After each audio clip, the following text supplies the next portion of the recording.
सबसे पहले हम चाहते हैं कि उससे पीछे जो छोटी मोटी कहानियाँ हैं उसको बतला देते हैं। सबसे पहले हम उसकी चर्चा कर देते हैं। वहाँ पर बोर्ड पर मैंने स्पष्ट लिखे हुआ है, जो मछली होता है, मछली में भी दिल होता है, हृदय तो उसमें भी है, ठीक है। मछली में भी दिल होता है। मछली की जो दिल होती है उसमें 2 खंड होते हैं। कितने खंड होते हैं? 2 खंड होते हैं, ठीक है। एक ऊपर और एक नीचे। जो ऊपर वाला जो खंड होता है इसको हम कहते हैं अलिंद। इसको क्या कहते हैं? तो इसको कहते हैं अलिंद, ठीक है। और जो नीचे वाला खंड है इसको क्या बोलते हैं? निलय। इसको क्या बोलते हैं? निलय। तो मछली में जो मछली का हृदय होता है, मछली के हृदय में कितने कोष्ठक हो गए, कितने चेम्बर्स हो गए, ठीक है, या कितने बेस्म हो गए? तो मछली के हृदय में चेम्बर्स, कोष्ठक या बेस्म की संख्या 2 होती है। एक अलिंद होता है और एक निलय। एक अलिंद, एक निलय, अलिंद और निलय, ठीक है। मछली में 2 कोष्ठक होते हैं, ठीक है, बस 2। इसमें एक ही अलिंद होती है, एक ही निलय होता है। और ये जो दोनों होते हैं ना, बस ये दोनों मिलकर के पूरे बॉडी से अशुद्ध रक्त को ला लेता है, फिर उसको शुद्ध कर देता है, ठीक है। हालांकि मैंने बतलाया था कि मछली जो होती है, मछली में कोई पाइप जो नहीं होता, सिर्फ उसके जो पंख होते हैं, पंख वगैरह पूंछ होते हैं, उसमें नली होती है। क्या होती है? नली, यानी कि रक्तवाहिनियाँ होती है। बाकी जो ये होता है इसमें रक्तवाहिनियाँ, बाकी जो शरीर होते हैं मतलब उसमें रक्तवाहिनियाँ जो है नहीं होती है, ठीक है। तो इसमें ज़्यादा जो है ब्लड को इधर उधर करने की जरूरत नहीं पड़ती है, और नहीं ज़्यादा इसमें प्रेशर मारने की जरूरत पड़ती है। इसमें ज़्यादा प्रेशर वैसर नहीं चलता है, इसलिए इसमें 2 ही कोष्ठक होते हैं, ठीक है। मछली में कितने कोष्ठक हो गए? 2 कोष्ठक हो गए। एक होता है अलिंद और एक होता है निलय। हाँ, उसके बाद आता है उभयचर, मतलब जो पानी में भी रहता है और जमीन पर भी रहता है। जैसे कि मेढक को देख के, वो पानी में भी रह सकता है और जमीन पर भी रह सकता है। मगरमच्छ को देखो, पानी में भी रह सकता है और जमीन पर भी रह सकता है। उसके बाद सरीसृप जंतु, यानी कि जो रेंगने वाला, जैसे कि सांप आपका हो गया, ठीक है, छिपकली आपका हो गया, ये सब रेंगने वाला प्राणी है, यानी कि सरीसृप प्राणी। तो जो सरीसृप प्राणी होते हैं या जो उभयचर होते हैं उसमें 3 कोष्ठक होते हैं। कितने कोष्ठक होते हैं? 3 कोष्ठक कहिए या चैम्बर कहिए या बेस्म कहिए, ठीक है, 3 होते हैं इसमें। ये दोनों के दोनों क्या कहलाता है? तो ये दोनों के दोनों होते हैं अलिंद। ये दोनों के दोनों क्या कहलाते हैं? तो दोनों कहलाते हैं अलिंद। और जो नीचे होता है निलय। नीचे क्या होता है? निलय। तो मैं आपसे यहाँ पे सवाल पूछ सकता हूँ कि उभयचर जंतु होता है या सरीसृप जंतु होता है, उसमें निलय की संख्या कितनी है? उसमें निलय की संख्या 1 है। और कितने अलिंद की संख्या है? 2, ठीक है। कितने अलिंद हो गए? 2 अलिंद होते हैं और 1 निलय होता है। किसमें होता है? उभयचर में। किसमें होता है? उभयचर जो प्राणी होते हैं उसमें 2 अलिंद होंगे और 1 निलय होता है, यानी कि उसमें कुल 3 कोष्ठक होते हैं। उसके हृदय में कितने कोष्ठक होंगे? उसके हृदय में 3 कोष्ठक होते हैं। किसके हृदय में? उभयचर या सरीसृप जंतुओं के। उसके बाद स्तनधारी आ गया। स्तनधारी कहने का मतलब कि जो अपने बच्चों को दूध पिलाते हैं, जैसे कि हम इंसान हो गए, ठीक है, जो जानवर होते हैं। उसके बाद पक्षियों में बात करें तो जो बैट होती है, यानी कि चमगादड़ होती है, वो भी स्तनधारी जीव है, ठीक है। या जो पक्षी होते हैं, ठीक है, उनमें कितने कोष्ठक होते हैं? तो उनके हृदय में 4 कोष्ठक होते हैं। 2 ऊपर होते हैं, यानी कि जो ऊपर वाला है वो कहलाएगा अलिंद। क्या कहलाएगा? अलिंद कहलाएगा। तो 2 ऊपर अलिंद होते हैं और नीचे 2 निलय होता है, और नीचे 2 निलय होती है। क्या होती है? नीचे 2 निलय होता है, यानी कि 2 निलय होते हैं और 2 अलिंद होते हैं। किसमें होता है? स्तनधारी जीवों में। किसमें होता है? जो स्तनधारी हो गया या पक्षी हो गया, उसके हृदय में कितने अलिंद होते हैं? 2 अलिंद होते हैं और 2 निलय होते हैं। यानी कुल मिलाकर हम ये बात कर सकते हैं कि इसके हृदय में 4 चेम्बर्स होते हैं, यानी कि, ठीक है, देयर आर 4 चैम्बर्स। उसके बाद 4 चैम्बर होते हैं, 4 कोष्ठक होते हैं या 4 बेसम होते हैं। किसके हृदय में? किसके हृदय में? तो जो स्तनधारी होता है या पक्षी होता है उसके हृदय में, ठीक है। यहाँ तक कहानी मेरे ख्याल से क्लियर हो गया होगा। अब यहाँ पर बात करते हैं कि जो अलिंद है इसका काम करता है। अलिंद क्या करता है? पूरे बॉडी से जो है ना अशुद्ध रक्त को ग्रहण करता है, ठीक है। उसके बाद फेफड़ा में फिर जब शुद्ध हो जाता है तो फिर वो ग्रहण करता है। कुल मिलाकर के जो अलिंद होता है वो क्या है? तो वो है प्राप्त करता है, यानी कि वो सिर्फ रिसीव करता है, लेता है। दे दो दे दो दे दो, शुद्ध हो फिर भी ले ले, अशुद्ध हो फिर भी ले ले, कोई दिक्कत नहीं है।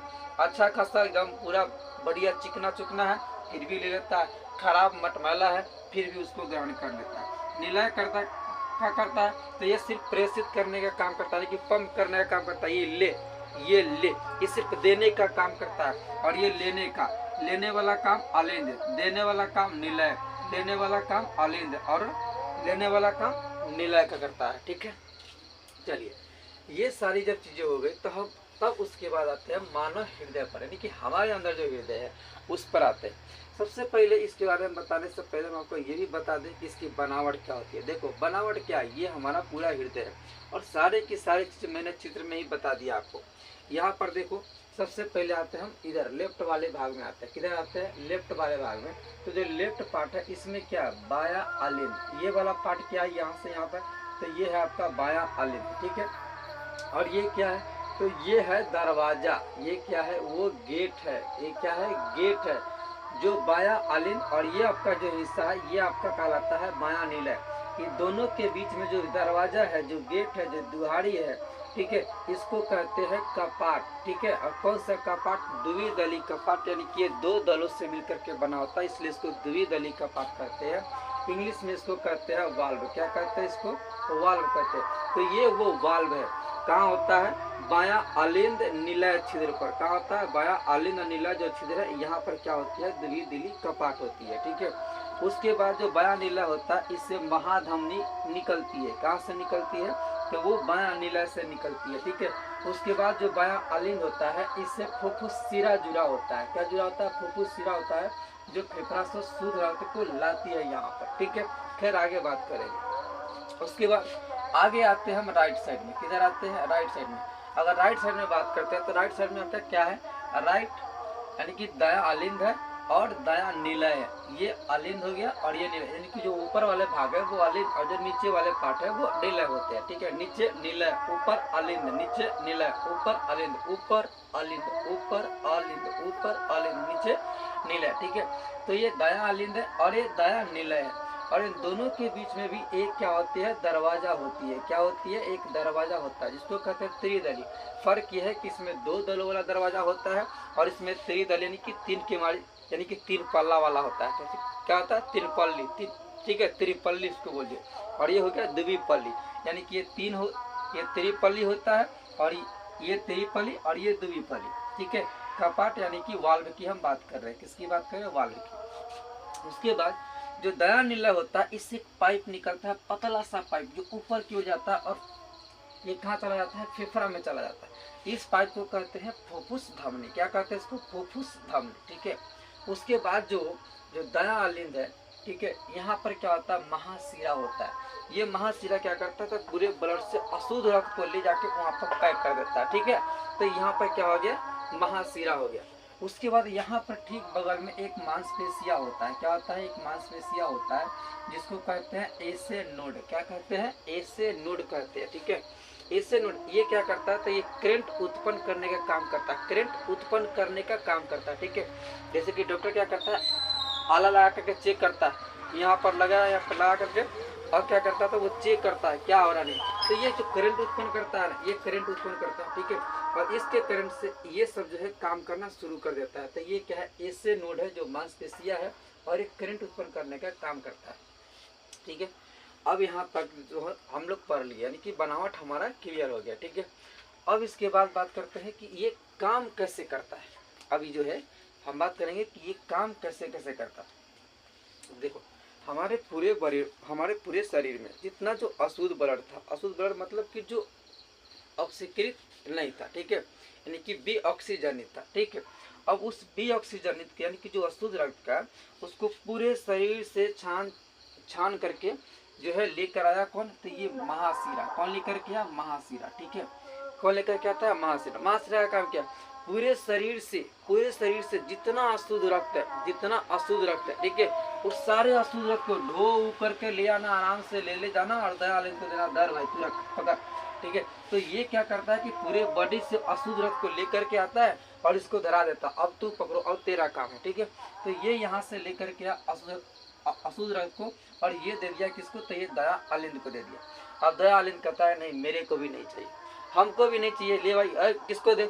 तो यहाँ से झट से ये क्या करता है? तो ये जो पिचकता है, क्या होता है? पिचकता है, यानी कि ये सिकुड़ जाता है। ठीक है, अब ये क्या होगा? सिकुड़ेगा। अब जैसे ही सिकुड़ेगा तो उसमें जो द्रव है वो बाहर निकलने के लिए किसी न किसी दरवाजा को ढूंढेगा। ठीक है, तो जैसे वो पिचकता है तो उसको मिल जाता है कौन सा दरवाजा, तो यहाँ पर लगी हुई है त्रिदली कपाट। कौन सी लगी हुई है दरवाजा, त्रिदली कपाट। जैसे ही पिचका तो ये कहता आ, ये फैल जाता है, ये जो नीला है ये फैल जाता है और ये सिकुड़ जाता है। कब सिकुड़ा, जब यहाँ से करंट उत्पन्न हुई। और ध्यान रहे, जब करंट जब उत्पन्न होती है तो ये दोनों के दोनों अलिंद एक ही बार सिकुड़ते हैं और ये दोनों के दोनों नीला एक ही बार फैलते हैं। ये भी फैलता है और ये भी फैलता है, ठीक है। हाँ, दोनों में फर्क है, बताते हैं। तो जो अशुद्ध रक्त आया वो महाशिरा के द्वारा आया, यानी कि महाशिरा पूरे बॉडी से अशुद्ध रक्त को लेकर के आया और अशुद्ध ले करके किसको दे दिया, दया अलिंद को। दया अलिंद पिचका, यानी कि यहाँ पर करंट उत्पन्न हुई और करंट जैसे ही आया तो ये पिचक गया और जब ये पिचका तो ये वाला उसी टाइम पर फैला। इसमें जो ब्लड थी वो इस कपाट से होकर के अंदर की ओर चली तो आई, लेकिन हाँ फर्क है, अब ये बाहर नहीं जा सकता। अब ये बाहर नहीं जाएगा क्योंकि जैसे ये बाहर जाएगा तो इसको रोक देगा, यानी कि ये कुछ इस तरह से होती है, ठीक है। ये बाहर की ओर खुलवे नहीं करेगा। जैसे ही ब्लड जाएगा तो ये क्या हो जाएगा, बंद हो जाएगा। क्या हो जाएगा, ये बंद हो जाएगा, तो बाहर की ओर ये नहीं जा सकता, ठीक है। अब ये जब पिचका था तो ये फैल गया था, अब ब्लड कहाँ पर आ गया, यहाँ पर ब्लड आ गया। अब क्या होगी, अब फिर करंट यहाँ से उत्पन्न होगी तो अब फिर क्या होगा, तो ये पिचकेगा। ये क्या होगा, जो निलय है ये निलय पिचकेगा और जो अलिंद है वो फैलेगा। इसका मतलब ये नहीं कि ब्लड यहाँ से यहाँ चलेगा, जी नहीं। अब कैसे जाएगा यहाँ से, अभी बताओ। यहाँ पर क्या लगी हुई है, ऐसी दरवाजा लगी हुई है, ऐसा कपाट, ऐसा वाल्व है जो कभी भी ऊपर की ओर खुल ही नहीं सकता, तो फिर ब्लड वापस तो जाने की चांस ही नहीं, ऊपर ब्लड कभी भी नहीं जाएगी, ठीक है। अब ये पिचकता है, अब ये जब पिचका तो यहाँ पर जो द्रव है अब वो खोजेगा दरवाजा कि मैं जाऊँ तो जाऊँ कहाँ, ठीक है। अब यहाँ से ये जो है तुरंत निकल करके चलाएगा कहाँ पर, फुफ्फुस धमनी में। कहाँ पर चलाएगा, फुफ्फुस। मैंने बतलाया था जब मैं धमनी पढ़ा रहा था तो मैंने कहा था कि धमनी में जो फुफ्फुस धमनी होती है वो अपवाद होती है। अपवाद इसलिए कि सारे धमनी क्या करते हैं, शुद्ध रक्त का वहन करता है, कि शुद्ध रक्त को लेकर के पूरे बॉडी में जाता है, लेकिन ये गधा की तरह काम करता है। ये क्या करता है, अशुद्ध को ही लेकर के हाँ तो चलो, ठीक है, ये करते हुए वहां से निकल जाता है। हालांकि ये भी अपने जगह पर इंपॉर्टेंट है। अब यहाँ जैसे ये पिचकता है, ये क्या करता है, ये पिचकता है। जब ये पिचका तो यहाँ पर जो अशुद्ध ब्लड था वो निकल करके कहाँ चलाया, तो वो चलाया फुफ्फुस धमनी में। ठीक इसी टाइम फिर पहले बताओ। अब यहाँ से ये कहाँ निकला, ये चला जाएगा धमनी से होते हुए, कहाँ जाएगा, धमनी से होते हुए कहाँ होते हुए, फेफड़ा में। अब फेफड़ा में क्या होती है, ऑक्सीजन होती है। कहाँ पर होती है, तो जो वायु कुपिका होती है, जो वायु कोष्ठिका होता है, वहाँ पर ऑक्सीजन भरी होती है, वहाँ पर ऑक्सीजन भरी होती है। जैसे ही यहाँ पर जाता है तो यहाँ पर CO2 क्या होता है, जो CO2 है उसका मोचन हो जाता है कि CO2 बाहर निकल जाता है।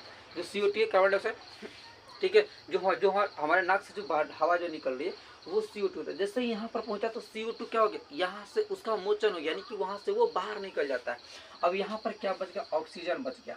अब यहाँ पर जो ब्लड आया है उस ब्लड में क्या मिल जाएगा, तो उस ब्लड में ऑक्सीजन मिल जाएगा, यानी कि अब ये ब्लड क्या हो गया, तो अब यह ब्लड हो गया ऑक्सीजनित, यानी कि शुद्ध हो गया। अब क्या हो गया, शुद्ध हो गया। अब ये भी इसको नहीं रखेगा, ये दे देगा किसको, तो ये दे देगा फुफ्फुसिरा को। फुफ्फुसिरा कहेगा चल भाई अब तू शुद्ध हो गया, अब तू अपने जगह पर जा। अब ये फुफ्फुसिरा जो है वो लेकर के आया कहाँ पर, बाया आलिंद में। कहाँ पर लेकर के आ गया, बाया आलिंद में। जब बाया आलिंद में आया तो फिर यहाँ पर क्या होगी, तो इसमें संकुचन होगा, यानी कि ये सिकुड़ेगा और ये क्या हो जाएगा, ये जो है फैल जाएगा। ये क्या होगा, सिकुड़ जाएगा और ये फैल जाएगा। जैसे ये सिकुड़ेगा तो इसमें जो द्रव भरा हुआ है वो द्रव क्या होगा, तो वो कोई ना कोई गेट खोजेगा। तो यहाँ पर भी गेट मौजूद है, यानी कि यहाँ पर भी द्विदली कपाट है जो सिर्फ नीचे की ओर खुल सकता है, ऊपर की ओर नहीं खुल सकता। अब ये क्या होगा, जो शुद्ध ब्लड है वो आ जाएगा कहाँ पर, निलय में, ठीक है। जब निलय में आ जाएगा तो अब ये ब्लड ऊपर की ओर नहीं जा सकता है, क्योंकि ये कपाट जो है बंद हो जाएगी और ये सिर्फ नीचे की ओर खुलता है, ऊपर की ओर नहीं खुलता। अभी जैसे ही कपाट बंद हो गया, अभी ब्लड जाए तो जाएगा, तो फिर ये रास्ता ढूंढता है। क्या ढूंढता है, रास्ता ढूंढता है, और ये रास्ता मिलता है उसको महाधमनी। वो रास्ता कौन सा मिल जाता है इसको, महाधमनी। और महाधमनी से जो शुद्ध रक्त है वो पूरे बॉडी में चला जाता है। हाँ, यहाँ पर समझने वाली बात एक है, ये है कि जिस टाइम यहाँ पर अशुद्ध रक्त आया उसी समय यहाँ पर शुद्ध रक्त भी आया, क्योंकि दोनों एक ही साथ फैला था, इसलिए यहाँ पर जब फैला तो इसको धरा दिया अशुद्ध, इसको धरा दिया शुद्ध, ठीक है। अब ये दोनों एक ही साथ सिकुड़ेगा और यहाँ पर ये जो दोनों है वो एक ही साथ फैलेगा। ये इसको धरा देगा अशुद्ध और ये इसको धरा देगा शुद्ध, ठीक है। अब क्या होगी, अब ये सिकुड़ेगा और ये फैलेगा, तो इसमें जो बाकी जो आ रही है, जो अशुद्ध आ रहा है फिर इसमें आ जाएगा, इसमें जो शुद्ध आ रहा है वो उसके बाद आ जाएगा। यहाँ पर जो अशुद्ध आया वो इस रास्ते कहाँ चला जाएगा, तो फुफ्फुस धमनी में, फुफ्फुस धमनी से फेफड़ा में। यहाँ पर जो शुद्ध रक्त आया वो कहाँ चला जाएगा, तो महाधमनी में, और महाधमनी से वो पूरे बॉडी में चला जाएगा। ठीक है, तो इस तरह से क्या होती है, हमारे अंदर रक्त का परिवहन होता है। ठीक है, एक सवाल आती है रक्त का दोहरा परिसंचरण। देखो दोहरा करने का मतलब कि 2 बार। अब जैसे देखो हमारे अंदर जो है जो ब्लड था वो ब्लड एक बार आया, यानी कि पूरे बॉडी से आया, कहाँ पर, हृदय में। चलो पूरे बॉडी में कहाँ से आया, हृदय के, तो राइट पार्ट में आया, राइट पार्ट से यहाँ से निकल करके चला गया, चलो हृदय से निकल गई, हृदय से निकला फेफड़ा में गया, शुद्ध हुआ, फिर पुनः ये कहाँ पर आता है, तो फिर हृदय में आती है। यानी कि ये कितने बार हृदय में आया, तो 2 बार। एक बार यहाँ पर आया था अशुद्ध रूप में, और एक बार यहाँ पर आया था, एक बार यहाँ पर आया था शुद्ध रूप में। यानी कि जो रक्त है वो बहने के क्रम में, यानी कि जब बहता है, जब यहाँ से जाता है, तो उस क्रम में यह हमारे हृदय से 2 बार होकर के गुजरता है, और यही कहलाता है रक्त का दोहरा परिसंचरण। क्या कहते हैं इसको, रक्त का दोहरा परिसंचरण। अब थोड़ी सी और बताते हैं। यहाँ पर ये जो राइट पार्ट है, ठीक है, और ये जो लेफ्ट पार्ट है, ये दोनों पार्ट को अलग करने के लिए बीच में एक परत होती है। क्या होती है, बीच में एक परत होता है, और इस परत को हम क्या बोलते हैं, तो इस परत को कहते हैं कार्डियक सेप्टम। क्या कहते हैं इसको, इस परत को क्या बोलते हैं, कार्डियक सेप्टम। यानी कि दोनों पार्ट को, हृदय के राइट और लेफ्ट पार्ट को अलग करने के लिए बीच में जो बांटने वाला जो पाइप होता है उसको क्या बोलते हैं, उसको कहते हैं कार्डियक सेप्टम। क्या कहते हैं इसको, कार्डियक सेप्टम कहते हैं, जो राइट पार्ट को और लेफ्ट पार्ट को दोनों को अलग अलग कर देता है। जो हृदय होते हैं यहाँ पर ये जो नीचे वाला परत होती है, ये जो अंदर परत है, ठीक है, इसको हम कहते हैं एंडोकार्डियम। इसको क्या कहते हैं, एंडोकार्डियम कहते हैं। क्या कहते हैं इसको बोलेंगे हम एंडोकार्डियम। ठीक है, और जो बीच का जो भाग होता है, इसके जो बीच का भाग होता है, देखो अंदर वाला भाग एंडोकार्डियम, अंदर वाला एंडोकार्डियम, बाहर वाला पेरिकार्डियम, बाहर वाला पेरिकार्डियम, अंदर वाला एंडोकार्डियम, और जो बीच में है वो क्या कहलाएगा, मायोकार्डियम। क्या कहलाएगा, ये मायोकार्डियम। अंदर वाला एंडोकार्डियम, बाहर वाला पेरिकार्डियम, और बीच वाला मायोकार्डियम। ठीक है, तो ऐसे हृदय में 3 परतें होती है। अच्छा एक और चीज बताइए, यहाँ पर आपने जो पढ़ा अलिंद पढ़ा या निलय पढ़ा, अलिंद या निलय में, ठीक है, यहाँ पर मोटा परत किसके पास होगा, अलिंद के पास होगी या निलय के पास होगा, किसके पास होगा। सिंपल सा बात समझो, इसका काम क्या था अलिंद का, यहाँ पर जो अशुद्ध था ये लेकर के आया, ये दे दिया, कैच कर लिया, ठीक है जी, आजा, ये कैच कर लिया, ठीक है, इसको कोई प्रेशर अगस्तर लगाने की जरूरत नहीं है। ठीक है, और यहाँ पर ये शुद्ध लेकर क्या, ये भी ऐसे जी आजा आजा, ये भी इसको आराम से क्या किया, तो ये भी जो है आराम से कैच कर लिया, इसको कोई प्रेशर लगाने की, यानी कि कोई ज़्यादा बल लगाने की जरूरत नहीं पड़ी। लेकिन ये क्या करता, ये ब्लड को क्या करेगा, तो ये ब्लड को धक्का मारेगा। ये क्या करता है, जो निलय है ना, जो निलय, ये वाली निलय है चाहे ये वाली निलय, ये दोनों क्या करता है, दोनों के दोनों ब्लड को धक्का मारने का काम करता है। अब ये धक्का मारेगा तो ब्लड जाएगा कहाँ पर, फुफ्फुस धमनी, और ये जो है जब ये धक्का मारेगा तो कहाँ जाएगा, महाधमनी। यानी कि इन दोनों का काम क्या है, धक्का देना। यानी कि ये दोनों क्या करता है, तो दोनों के दोनों बल लगाते, क्या करते हैं, दोनों के दोनों बल लगाने का काम करता है। ठीक है, अर्थात जो निलय होती है इसकी परतें मोटी होती है, जो निलय होती है उसकी परतें क्या होती है, तो निलय की परतें मोटी होती है, और जो अलिंद होगा उसकी परतें मोटी नहीं होती है। क्यों, क्योंकि निलय को प्रेशर लगाने की जरूरत पड़ती है, अलिंद को प्रेशर लगाने की जरूरत नहीं पड़ती, क्योंकि इसे कैच करने वाला, इसको कोई प्रेशर लगाएंगे, और जो हिट करने वाला उसको प्रेशर लगाने की जरूरत है। तो ये सब क्या है, ये सब हिट करने वाला, इनको मारने वाला, ये छक्का।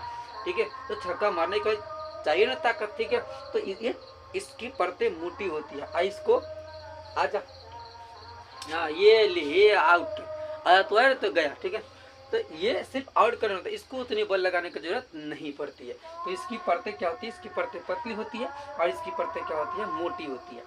उसके बाद अगर बात करें जो हृदय होती है, ठीक है, जो हृदय होता है ये क्या होता है, हृदय पेशियों का बना होता है। किस पेशियों की बना होती है, हृदय पेशियों का बना होता है, हृदय पेशियों का बना होता है। जो हृदय है वह हृदय पेशियों का बना होता है। अगर इसके आकार की बात करें तो इसका आकार जो है लगभग हमारे मुट्ठी के समान होता है। कैसा होता है, तुम्हारे मुट्ठी के आकार का होता है। ठीक है, ये जो है हमारे मुट्ठी के आकार का होता है हृदय। हृदय कैसा होता है, तो मुट्ठी के आकार का होता है।